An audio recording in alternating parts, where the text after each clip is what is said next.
What were the last words of serial killers in history before they died?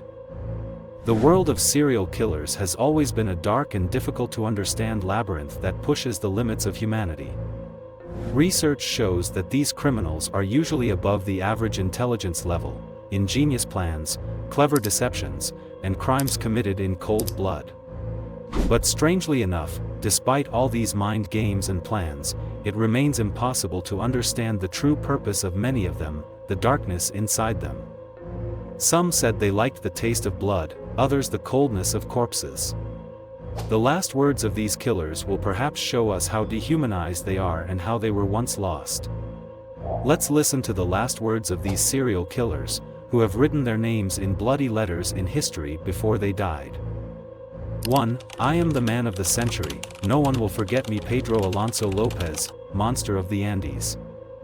Pedro Alonso Lopez is a notorious serial killer, also known as the Monster of the Andes.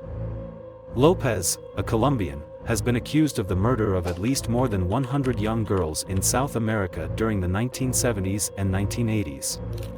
Due to this gruesome series of crimes, he had numerous victims and was implicated in his crimes. Pedro Alonso Lopez's self-belief and his statements about his crimes appear to reflect a boastful or self-important expression of self-importance. Lopez is known to be a person with no remorse for his crimes, and after his capture, he confessed to his crimes. Pedro Alonso Lopez was arrested in the late 1980s, sent to prison, and interrogated by the authorities of several countries. However, he was released because conclusive evidence that he was punished according to his crimes was lacking. Since then, there have been various rumors about his whereabouts and what he has been doing, but no definitive information. Lopez's adventures and crimes have been a case of great interest in criminal psychology and homicide research. 2. When I opened my eyes to the world, the devil was waiting by my bedside as my friend, and he has been with me ever since. Henry Howard Holmes. Henry Howard Holmes, real name Herman Webster Mudgett, was an American serial killer and con man. In the late 19th century he committed crimes in Chicago. The quotation you give may be an alleged statement or opinion of Holmes. Holmes built a facility in Chicago known as the Palace Hotel and used it to murder guests and commit robberies. During the construction of the hotel, he added a series of secret passages, trap doors, and torture chambers. In this way, he lured and killed many people and looted their property. Holmes' crimes and irrationality became one of the most notable criminal cases of that period. Your quotation may reflect the brutality and psychology of Holmes' crimes. However, such statements are often used by the criminal or by those describing his offense and may not correspond to the facts. Henry Howard Holmes was eventually caught, charged, and executed. His story has been the subject of much research and writing about criminal psychology and serial killer cases in America. 3. I wish all mankind had only one neck and it was in my hand. Carl Panzram. Carl Panzram gained notoriety as an American serial killer and criminal. Panzram committed a series of murders in the USA in the early 1920s and also committed sexual assaults. The quote you provided is a brutal statement that reflects Panzram's anger and hatred towards criminals and people. Panzram spent much of his life in prisons, and according to prison records he described himself as an enemy of humanity. He targeted other inmates, guards, and even prison staff, especially inside the prison. Although Panzram confessed to his crimes and went to prison, he had a psychopathic personality and continued to commit his crimes. Carl Panzram died during a prison execution in 1930. His story is considered an important case in research on the psychology of serial killers and their motivations for committing crimes. 4. Believe me, I'm not sick, I just go off the rails once in a while. Fritz Harman. Fritz Harman became famous as a serial killer operating in Germany in the 1920s, also known as the Vampire Hanover. Harman was a criminal who committed a gruesome series of crimes in which he murdered young men and mutilated their bodies. Your quotation may be a reference to Harman's crimes and psychology.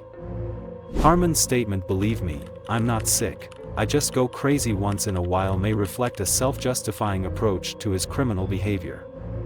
However, committing such an offense indicates that a person has serious psychological problems and often poses a serious threat to people's safety. Fritz Harman was eventually caught and executed in 1925. This case is known as a case of interest in the field of criminal psychology and homicide research. 5. When I heard the verdict of execution in the electric chair, I was very excited to experience a pleasure I had never experienced before. Albert Fish.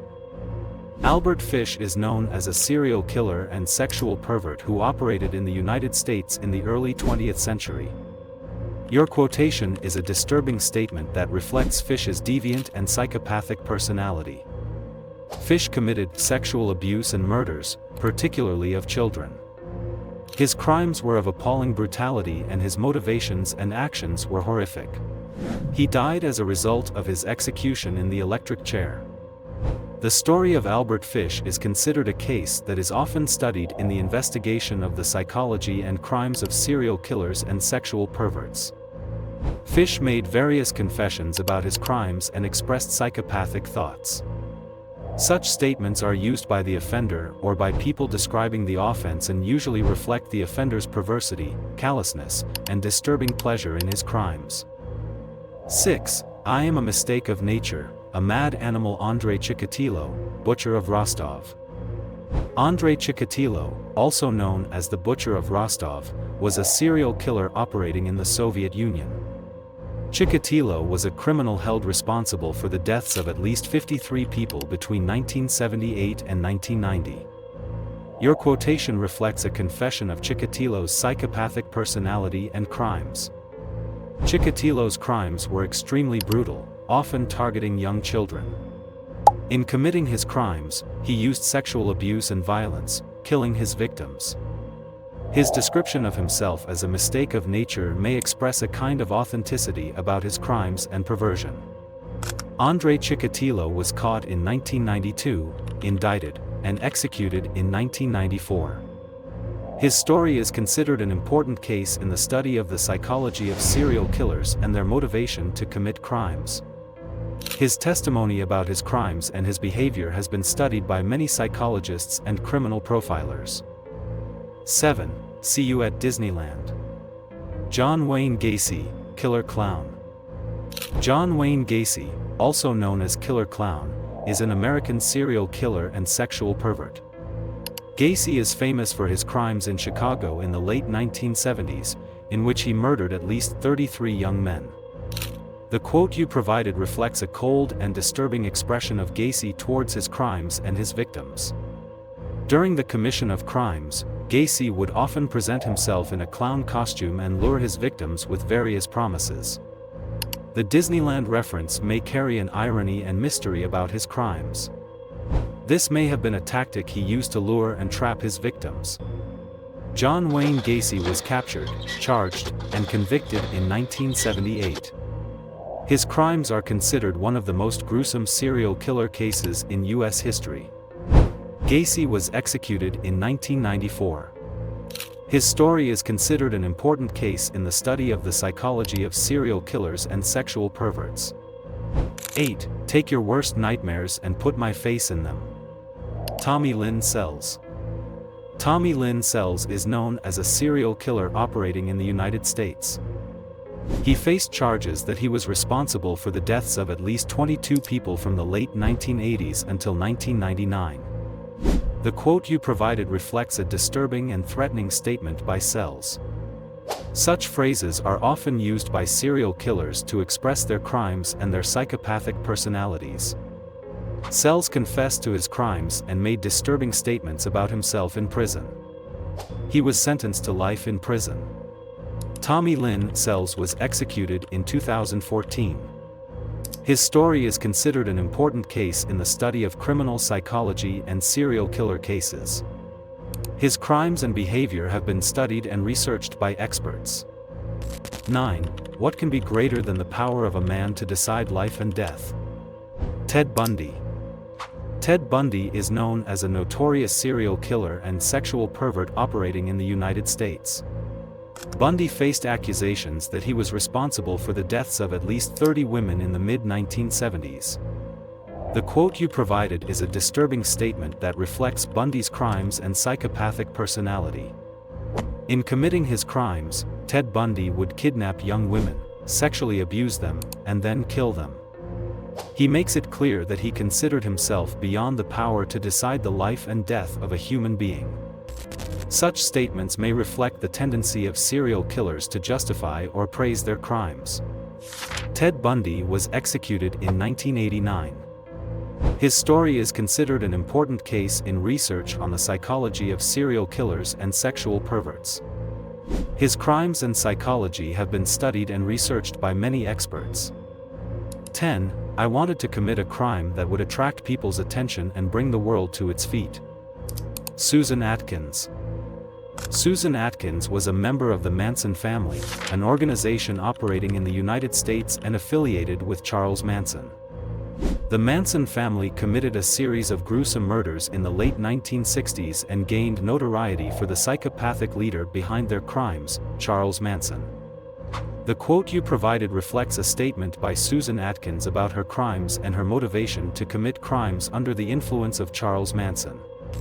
Atkins and other Manson family members committed the Tate LaBianca murders in Beverly Hills in 1969. These murders resulted in the deaths of 6 people, including Sharon Tate and Leno and Rosemary LaBianca. Atkins confessed to her crimes and stated that her purpose in committing the crimes was to draw attention and bring the world to its feet. Susan Atkins and the other Manson family members were found guilty at trial in 1971 and sentenced to life imprisonment. These brutal crimes and the psychology of criminals have been interesting topics in criminal psychology and research on serial killer cases.